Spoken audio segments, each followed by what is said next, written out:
Prophecy, prophecy, prophecy. When God's servants speak forth, the wise listen. Deuteronomy 18:22.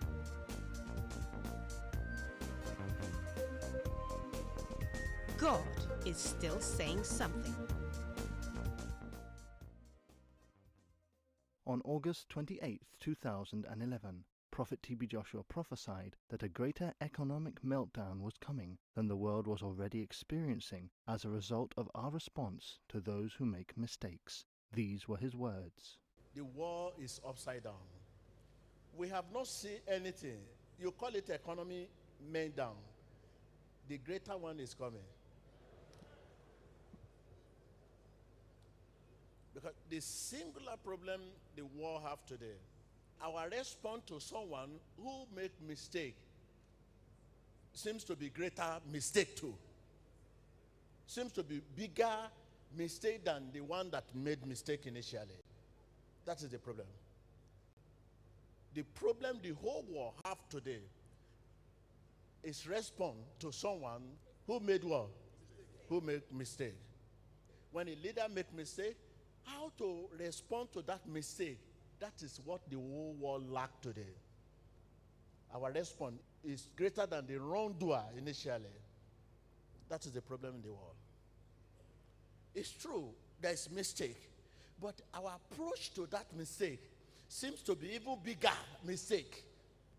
And it's now become a big problem that even when anytime anybody make mistake, everything that have been there right from beginning of that generation of the country will go for it. Those things that have been there before ever we are born, those things, ancient things that can never be done again and again, will go for it. So if you can handle this matter, how to respond to someone who make mistake, the world will be at peace. Our response to the wrongdoer, we are responsible to God, the judgment. That's it. Let us recall the prophetic message spoken by Prophet T.B. Joshua 3 years earlier on December the 28th, 2008, in which he forewarned the world of an impending long-term economic crisis that would force all to be humble and those with surplus to live modestly. These were his words. There will be economic crisis.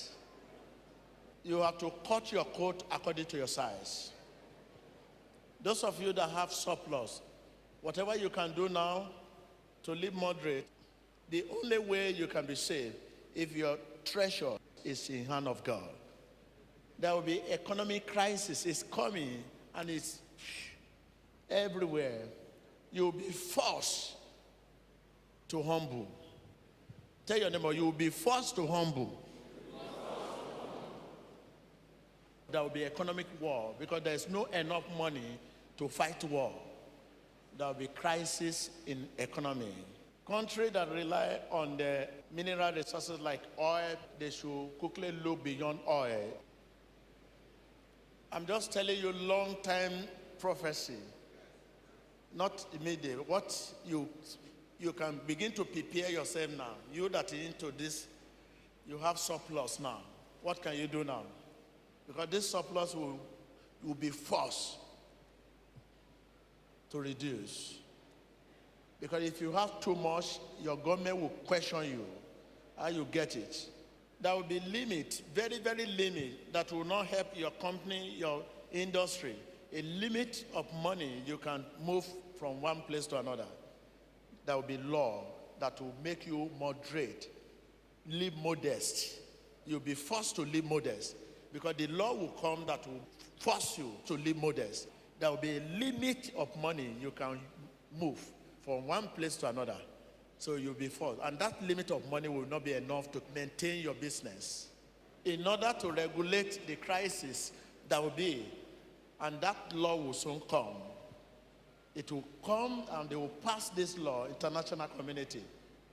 It will be battle, economic battle, economic battle. It has not started, but it is the flame of it.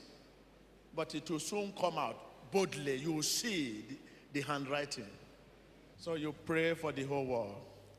Remember, trial is the soil in which faith flourish. Tell your neighbor.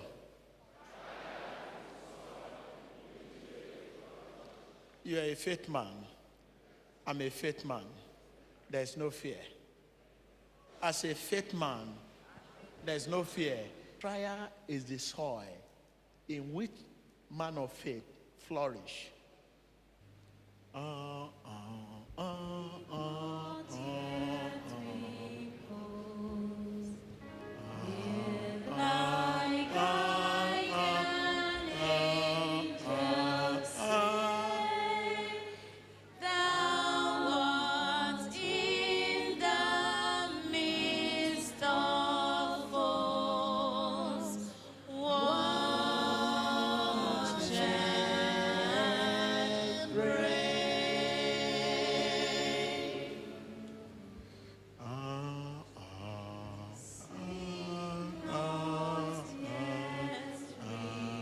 The guardian angel say,